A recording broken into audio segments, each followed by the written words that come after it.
seluruh kehidupan kita. Maka untuk mempersiapkan Hari Raya Kebangkitan Tuhan, kita memulai dengan masa Prapaskah dengan hari Rabu. Karena pada hari Raya Paskah, terutama malam, kita akan bersukacita menyalakan lilin dan memperbaharui janji pembaptisan suci kita. Maka sepanjang masa Prapaskah ini kita diajak untuk bertanya, merenungkan, menguji diri sendiri sejauh mana kita menghayati, menjalankan janji permandian, saksi persaudaraan, menolak godaan-godaan setan dalam bentuk tahlil, perjudian, dan hiburan yang tidak sehat. Sanggupkah saudara menolak? Ini yang menjadi pertanyaan bagi kita sepanjang masa Prapaskah ini. Maka ada baik kalau kita mulai merenungkan apa sebenarnya intisari dari permandian yang kita terima.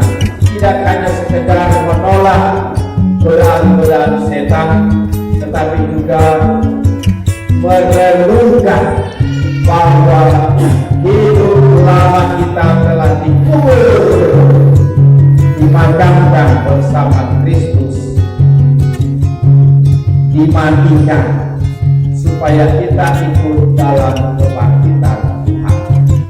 Inilah saya pikir menjadi intisari seluruh perjalanan lingkaran atau siklus masa Prapaskah ini.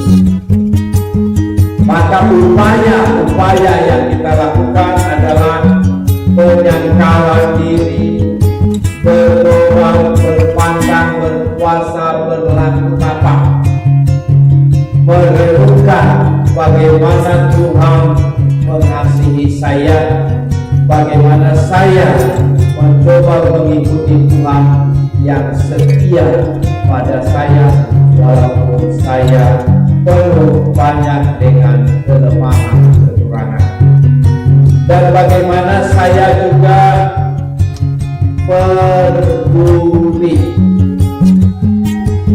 Yang kata peduli sebenarnya diterjemahkan dari concern itu tidak hanya sebatas peduli, tapi bagaimana kita melibatkan diri melihat situasi apa yang kita lihat, situasi alam, situasi sosial, situasi lingkungan kita sudah diperlakukan semau-mau, sesuka-suka hati pikiran manusia. Lingkungan sosial diperlakukan, dihadapi sesuka-suka, sehingga kita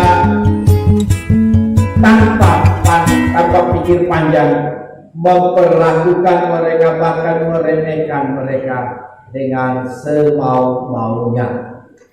Praktek perdagangan manusia, bahkan perdagangan organ-organ tubuh manusia. Nah, bagaimana kita melihat praktek itu? Nah, di sini kita bisa melihat bagaimana mudahnya, bagaimana gampangnya hati manusia itu memperlakukan sesama manusia sebagai barang yang diperjualbelikan. Di sini kita menyadari bahwa manusia tidak boleh diperlakukan seperti barang diperjualbelikan. Artinya Tuhan tidak mengizinkan, dan kita renungkan dalam firman Tuhan, Allah sangat menghormati, sangat menghargai martabat manusia sedemikian luhur, sedemikian mulia, karena dalam diri kita ada kodrat ilahi. Ini saya pikir yang perlu kita waktu yang panjang merenungkan. Di dalam diri kita ada nilai, ada kodrat, ada martabat, ada hidup ilahi, ada hidup Allah dalam diri saya. Ada benih-benih, ada martabat, ada kodrat hidup Allah dalam diri setiap orang, dan saya berkewajiban menghormatinya. Saya punya tanggung jawab untuk menjaga, menghormati, membela setiap manusia. Maka sampai hakikat kita melihat bukan hanya alam yang dirusak, tetapi juga martabat manusia yang diremehkan, yang direndahkan. Maka dalam upaya itu kita dari satu pihak mengolah diri kita, batin kita, bagaimana saya menghargai, melihat bagaimana Tuhan menghargai saya, menyayangi saya, membela saya. Dan di lain pihak bagaimana saya juga concern, peduli melihat saudara-saudari, begitu banyak saudara-saudari kita yang memerlukan uluran tangan kita, pengorbanan kita, kerelaan kita. Kita rela berdoa untuk mereka, kita rela untuk berkorban bagi mereka, kita rela mengurangi uang saku, uang jajan anak-anak. Anak-anak dapat jajan berapa satu hari, satu minggu berapa, kalau 40 hari berapa jajan anak-anak. Bagaimana kita membiasakan diri bahwa kita diminta, diharapkan, dimohonkan untuk bisa mengulurkan tangan, memberikan pengorbanan, merelakan dari anak-anak itu jajan. Nah, ini maksudnya bagian dari bagaimana kita concern, peduli, ikut terlibat, bukan hanya dengan situasi di sekitar kita, tetapi situasi yang lebih luas di taraf atau level kemanusiaan. Gerakan kemanusiaan, bagaimana supaya manusia lebih bermartabat, lebih diluhurkan, lebih mulia. Tapi titik tolaknya adalah peristiwa kebangkitan Tuhan Yesus, di mana nanti pada hari raya Paskah seluruh umat merayakan Kristus bangkit. Haleluya! Sungguh sangat amat diminta dari kita kerelaan hati yang terbuka, membuka hati, membuka mata. Maka bertobatlah, jangan hanya mengoyakkan bajumu, tapi koyakkanlah juga hatimu. Para imam, dalam bacaan kata tadi, para imam menangislah, para imam melihat situasi umat.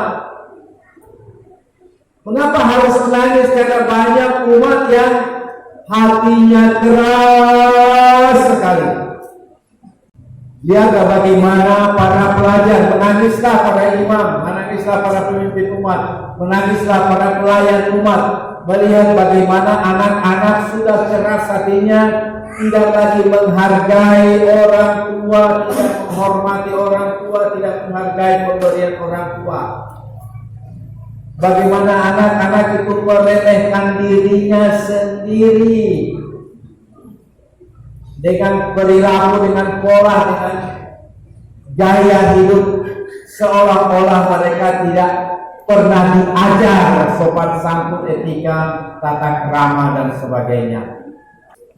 Ini fakta. Ini disampaikan oleh Bapak Uskup dengan maksud supaya kita Jangan menganggap remeh pendidikan. Harus belajar, harus bertekun, harus mau berkorban waktu, belajar,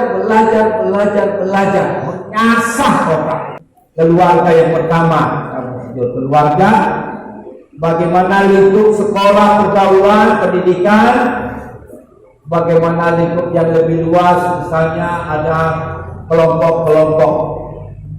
Dan itu pada kesempatan yang sangat baik ini, baik keluarga, instansi pendidikan, instansi pemerintahan dan sebagainya, instansi keluarga, merenungkan bahwa hidup lama kita telah dikubur, dimakamkan bersama Kristus, dimatikan, supaya kita ikut dalam kebangkitan Tuhan. Inilah saya pikir menjadi intisari